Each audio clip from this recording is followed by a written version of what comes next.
is my friend because he gives me advice on how to live my life.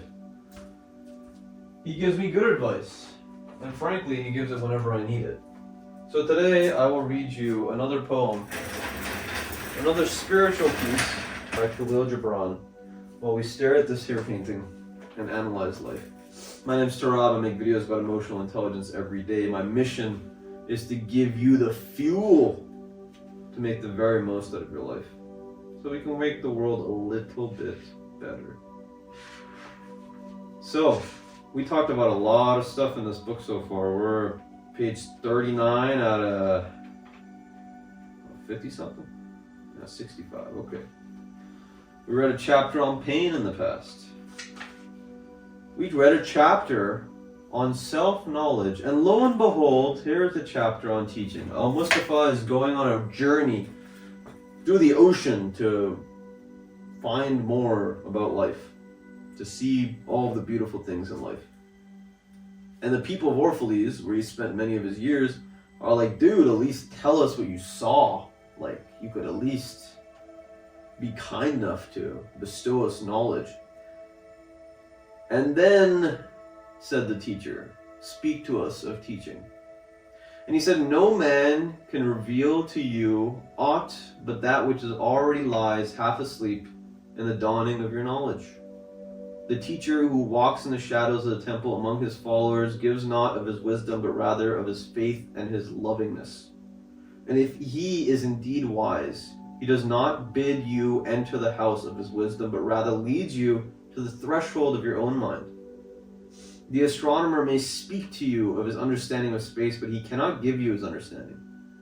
The musician may sing to you of the rhythms which is in all space, but he cannot give you the ear which arrests the rhythm, nor the voice that echoes it. And he who is versed in the science of numbers can tell you the regions of weight and measure, but he cannot conduct you thither. For the vision of one man lends not its wings to another man. And even as each one of you stands alone in God's knowledge, so must each one of you be alone in the knowledge of God and in his understanding of the earth. Simple enough.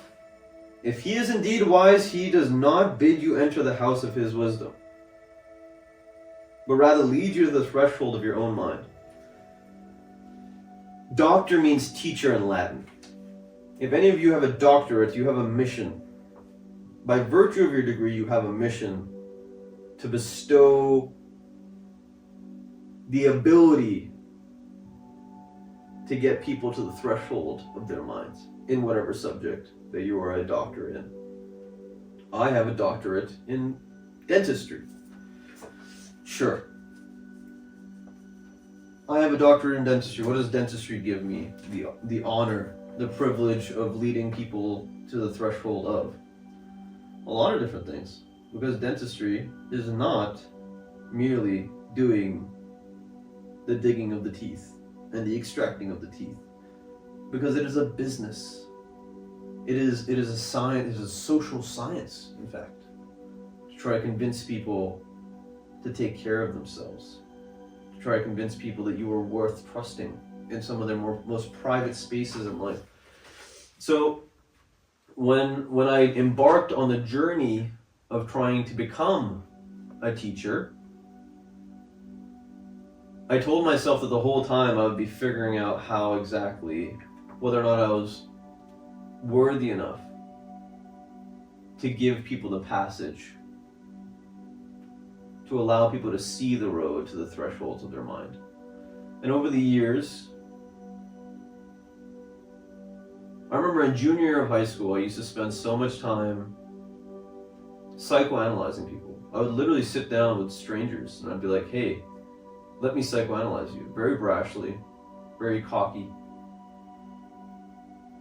And oftentimes a crowd would gather in the psychoanalysis and people would watch and hopefully get something out of it. But it was kind of selfish in the way that I was doing it.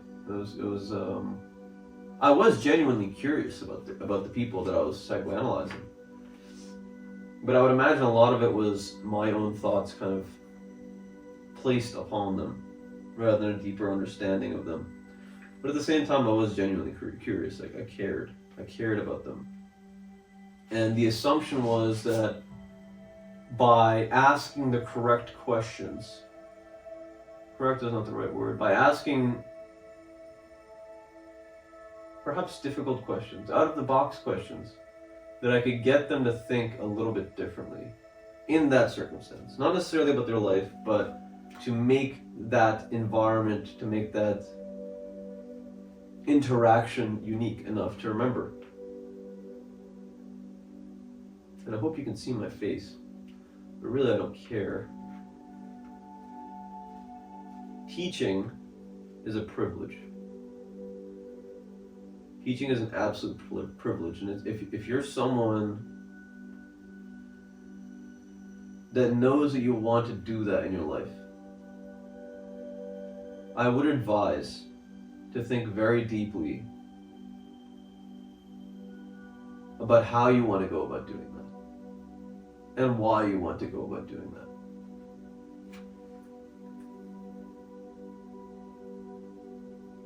I've done this whole Tarabafai thing, and I've done the whole dentistry thing, and I'm doing the whole Tarabafai thing and dentistry thing because I merely want to give my account, my honest account of what life is.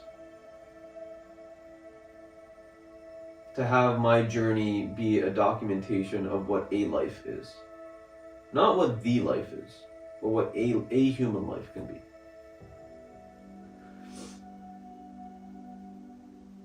That's all.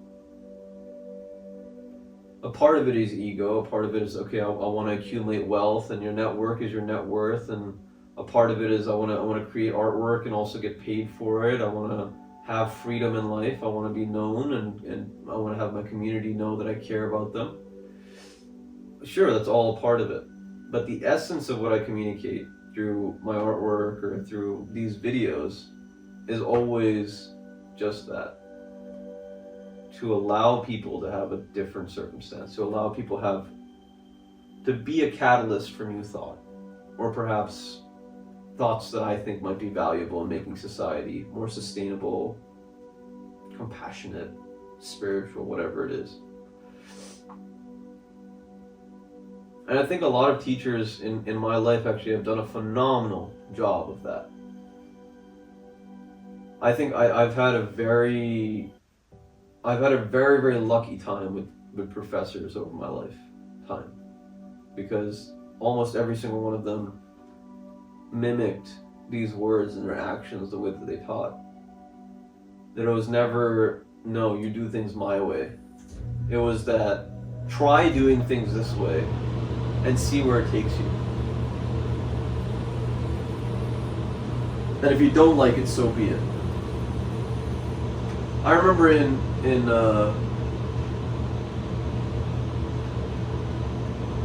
I was always a jokester in class. I always I like to see people laugh. I like to see people smile, you know? And I like to bring people together. I like to make people feel not judged and bullied in any capacity. I want compassionate interaction. But I remember in sophomore year of high school, I was in a chemistry class, and the chemistry class was really easy for me, so I upgraded to AP chemistry. And I remember that on the first day, maybe the first day of my AP chemistry class when I upgraded to it, that the bell rang while the professor was talking, and I was about to get up to leave when the professor said, "Sit down, you will stay after class and speak with me." And most rational people would say when the bell rings, your obligations to class are dismissed. It's over, dude. But the professor wanted to teach me something about life. About respect, essentially.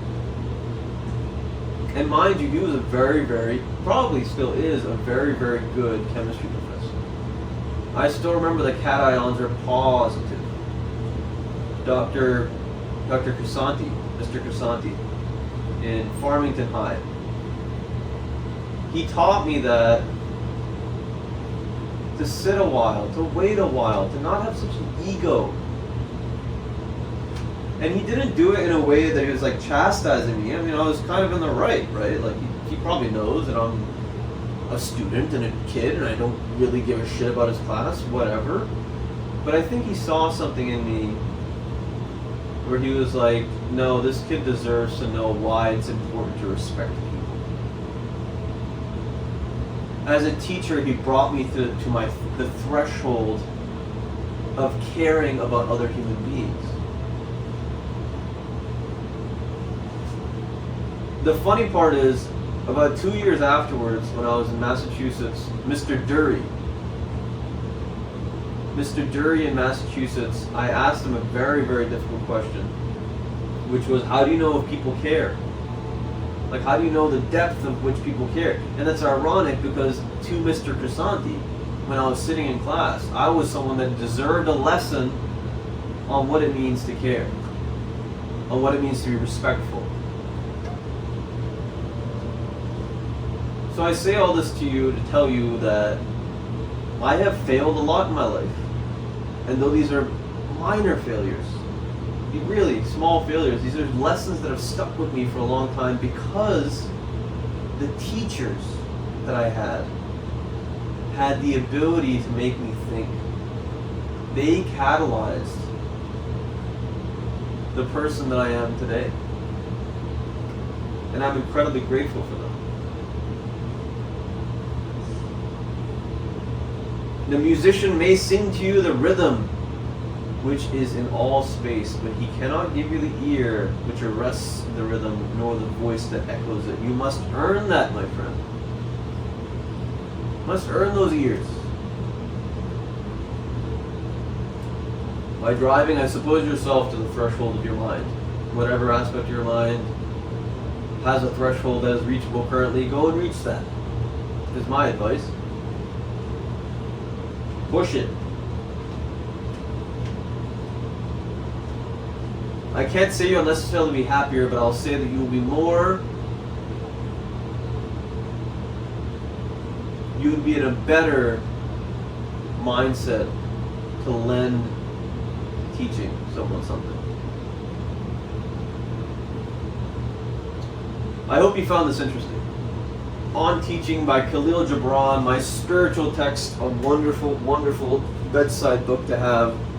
Please, please, please pick up a copy for yourself and take a gander every now and then when you are missing that aspect of yourself. Here's a video that I did last time on Gibran. It's somewhere on this painting. Find it. And if you like this one, click it. Subscribe, follow, do all the things that will hopefully spread these messages to the most amount of people and actualize your potential catalyst, because this world needs you. Take care.